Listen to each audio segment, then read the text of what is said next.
Red light's going to pop them. All right, we are live. Welcome to a pre-recorded portion of the Teacher on the Radio program. We air on WTTU 88.5 FM on Monday afternoons at 4 p.m. And we're pre-recording this on Tuesday, November 15th, going live on all the socials. And we have Adeem the Artist and their friends are visiting us from East Tennessee. We're here in Central Tennessee in the Upper Cumberland area. And this artist, who goes by the name Adeem the Artist, I discovered because of the algorithm. And I know we like to talk bad about the algorithm, but whenever I make a playlist, it tells me, well, if you're listening to all this, you really should listen to this. And when I heard the album Cast Iron Pansexual, and I heard the song Asheville Blues, which I could relate to every line and lyric in that song, I was like, oh, this is my person. And then I went to see them at the Basement in the dead of winter. So I've fallen head over heels with their music. Adeem has a brand new album coming out on December 2nd. It's a full-length album. It's called White Trash Revelry. And they're having a album release party at the Basement East in Nashville on Friday night, December the 2nd. You can go to the Basement East to get your tickets. And the internet is kind of freaking out. So there's a whole thing of like the alternative. There's country, then there's alternative country, and then there's like the alternative to alternative country. And that's where we are this afternoon. And so the internet's blowing up, and people like Brandi Carlile are saying you're one of the best living songwriters in Americana. You've been called the next John Prine, the next Jason Isbell. No pressure. But what is it exactly that you do? Because how would you describe it to, like, I don't know, people you meet on the road who are not at a show, or people you meet, like, you know, family members and stuff like that? Is it country? Is it folk? What exactly is this that you do? Is it poetry? Is it the revolution? Everyone, welcome to Teacher on the Radio, Adeem the Artist. Yeah, I don't know. I mean, I would call it country music. I don't think the folks in country music would call it country music, because there's a cultural aesthetic attached to the genre that's really important.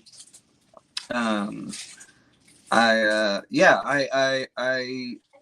feel as though I've transcended genre in a lot of ways. It's been called roots and Americana and folk and country. And as Todd Snyder would say, unsuccessful country.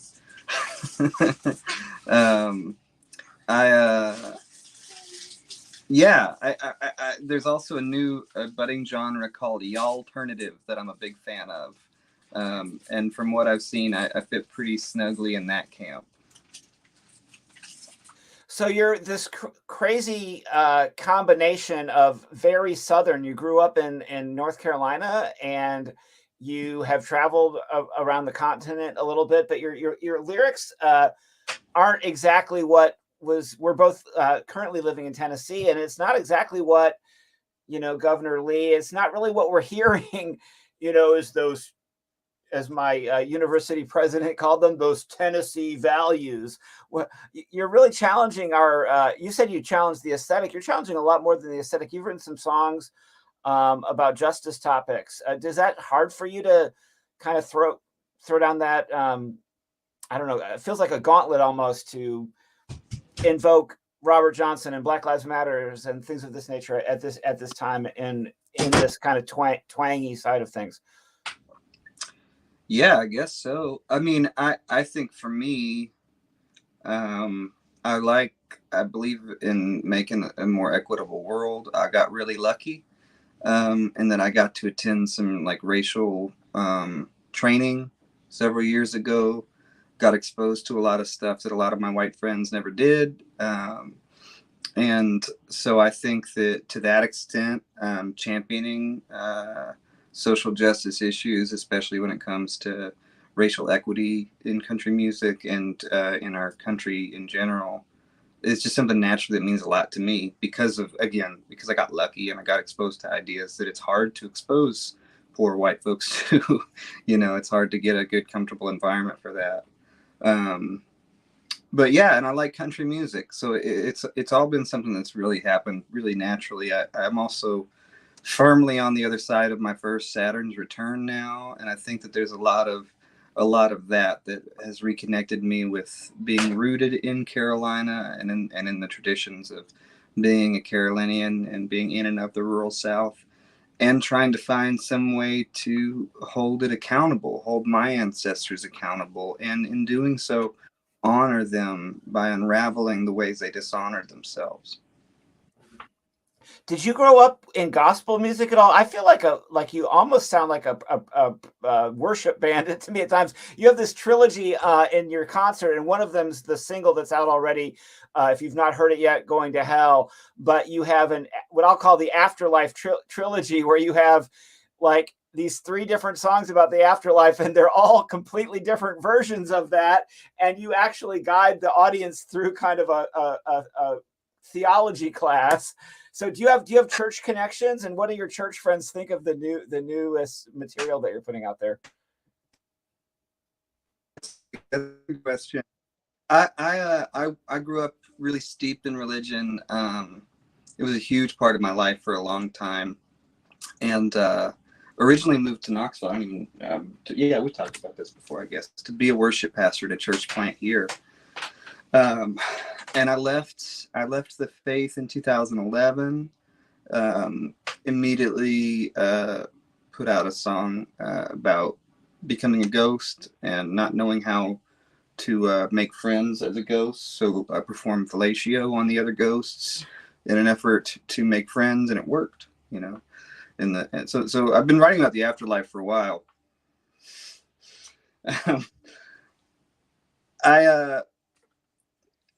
What about that? There's a song on the new. Go ahead. I thought you were.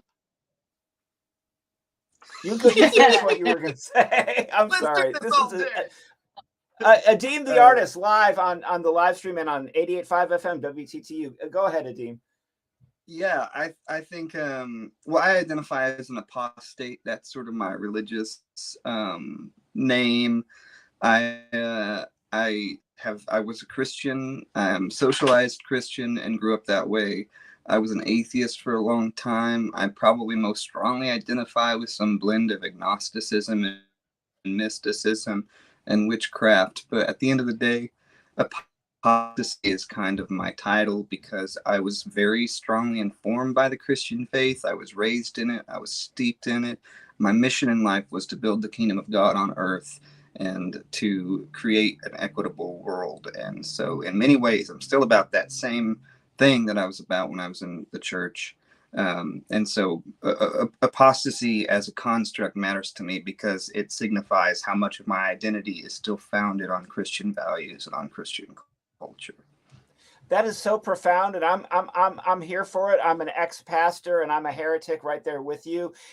But this last record, which you've given me the privilege to hear, which I owe you a review for. But there's a song where 2 of the main characters are Jesus and John the Baptist, and it's pretty kinky, isn't it? I think that's Jesus singing to John the Baptist. Am I wrong? Judas. I'm saying Judas. Yeah. No, not John. Sorry, I'm sorry. Wrong New Testament character. Judas is Jesus. Jesus is singing to Judas. I should have had my notes better for this. On White Trash Revelry, it's one of the early tracks on the second. Maybe it's the second track on the record.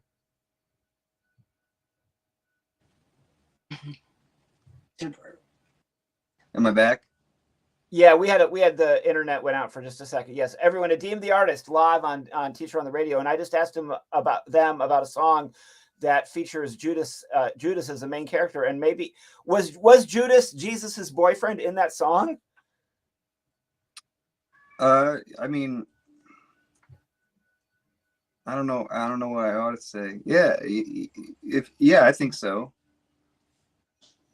It seems the stanzas switch, and everyone will hear this song on December 2nd, but the stanzas switch between the present day ish and the Bible. Basically, it's one of the most incredible things I've ever heard. I grew up on Jesus Christ Superstar, which paints a very different picture of Judas than traditional Christian music does. Oh yeah, for sure. Yeah, that song is actually Hannah's idea. High Five Hanny. We do a lot of hiking together. We do a lot of time up in the mountains, and I had this idea for a song or a record called For Judas. I just loved conceptually the idea of having a piece of art that existed for Judas. Um, that was weird. And I yeah, I was talking to her about that, and she was like, "Well, you know what the song is," and kind of said the story in so many words. And I'd been working on this other song, and it just became this idea. That's why it's kind of the song places Jesus and Judas Iscariot in the Northeast Minneapolis Arts District. That's kind of the backdrop of the song, which throws some people off, but I think it's kind of fun. Yeah, you have so your songs are pretty character driven. I mean, they're not all, you're not the protagonist of your song necessarily. These are story songs. They're statements. Every song is like a universe. How did you come to that kind of songwriting approach, especially with your lyrics, and maybe who are some of your contemporaries that you've learned from or riffed from in terms of lyrics and story building? Oh, that's a good question. In terms of that song especially, I mean, I think of the bulk of that song was written after listening to that new James McMurtry record. I've been listening to a lot of James and a lot of Lucinda Williams and a lot of early Iris DeMent, who I think is sorely underrated. And so that was a lot of the framework for that I was using, or the palette, I guess, that I was using to cut that one with. But yeah, I don't know. I always loved Johnny Cash when I was a kid. I listened to a lot of Johnny Cash as a teenager. There was like a good 3 years where that was all I kind of listened to. And I think a lot of that story-driven writing style that doesn't center myself as the main character came from him. I mean, he was great at conceptualizing bodies of work, and also didn't feel like he had to be in control all the time either. He played a lot of great songs from a lot of other writers. Anyway, I don't know. I'm kind of rambling. You're fine too. So what's the plan? Is there going to be a big tour in 2023 behind this record, or what do you have planned? I don't know. Ask Toby Keith when he's going to take me on the road. So if you're on Twitter, I know a lot of people have left Twitter, like they left Spotify, but Adeem is very active on Twitter and shared a very tender screenshot recently. The song on Cast Iron Pansexual kind of calls out Toby Keith as a icon, and what the responsibility with that level of celebrity is and is worth for us, especially those of us who are in y'alternative and are particularly on the fringes, whether because we're queer or because we're pacifists or whatever reason why we end up, on the fringes of this. We're seeing you kind of take somebody to task, and then one of their fans sent you a private message and you wrote them back and shared the experience on Twitter. So now that you're kind of entering into the larger conversation in sort of the music business, I don't know what to call it. It's more than that, the Twitterverse and the music business.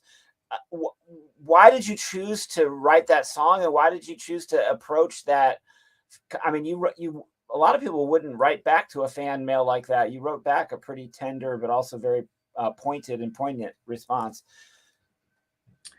Well, you're asking me two different questions. The reason that I responded to that piece of mail is because I am a artsy little redneck who is constantly asking other people to give me a few bucks a month so that I don't have to get a job. Right? That's the transactional nature of the art that I create. Is I'm saying, hey, you guys like these songs? Is it worth making sure I don't have to have a job over?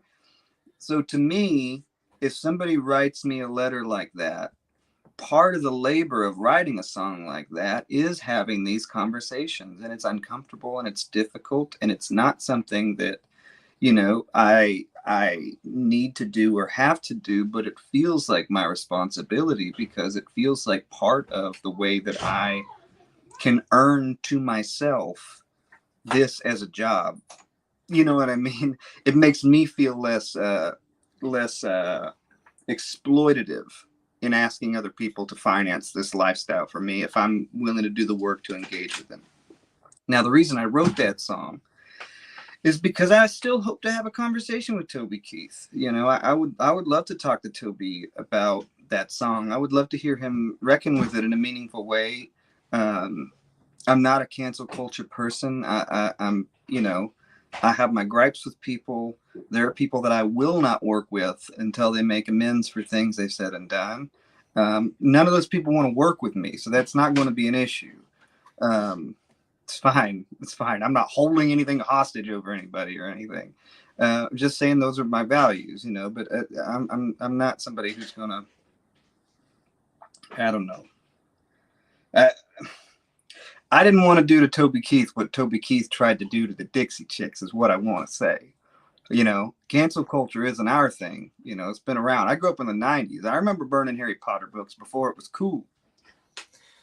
Right. We're not reading those books for different reasons today than we weren't reading them back then. Oh my goodness, the times they are changing. And Russia was a bad guy for a different reason. Well, anyway, you're listening to a pre-recorded live stream portion of the Teacher on the Radio program with Adeem the Artist. Adeem the Artist, tell us just again the record that you're so excited about, and a little bit more just about the record, and then we'll go ahead and wrap this up here.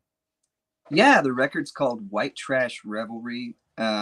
We raised $15,000 through asking 15,000 people for $1.